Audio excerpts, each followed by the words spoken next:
Okiku.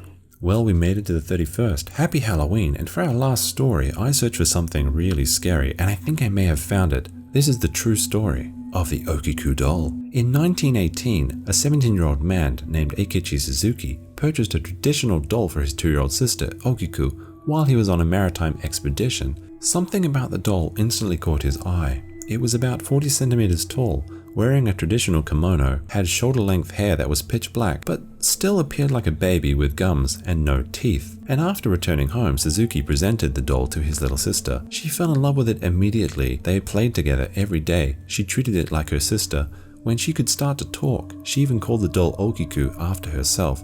And both of the Okikus were always together. She would take it to meals, try to feed it, and also sleep with the doll.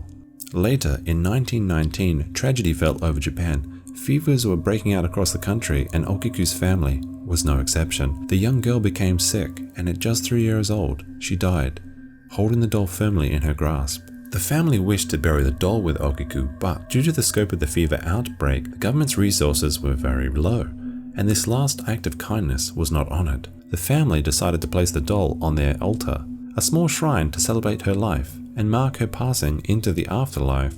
And this is where the horror begins to unfold. One day, the family started to notice the doll's hair, once shoulder length, was different, longer, messy, and with split ends reaching down past her waist. At night, they started to dream of their daughter Okiku, but always, in the back of their minds, the doll was there too. They began to notice changes in their home, sounds at night, lights being turned off and on, and the soft sound of delicate footprints in the night. These intensified on days close to their daughter's birthday and also near the date of her death, and would subside afterwards, but only briefly. In a strange way, the family grew to love the doll, and whatever it was their last thread that connected them to their daughter. In 1938, the family decided to relocate. However, fearing how this change and that moving further away from the grave would affect Okiku, the family sought help, approaching a local temple, asking them to take care of the doll. The priest sympathized with the family's situation and agreed to help.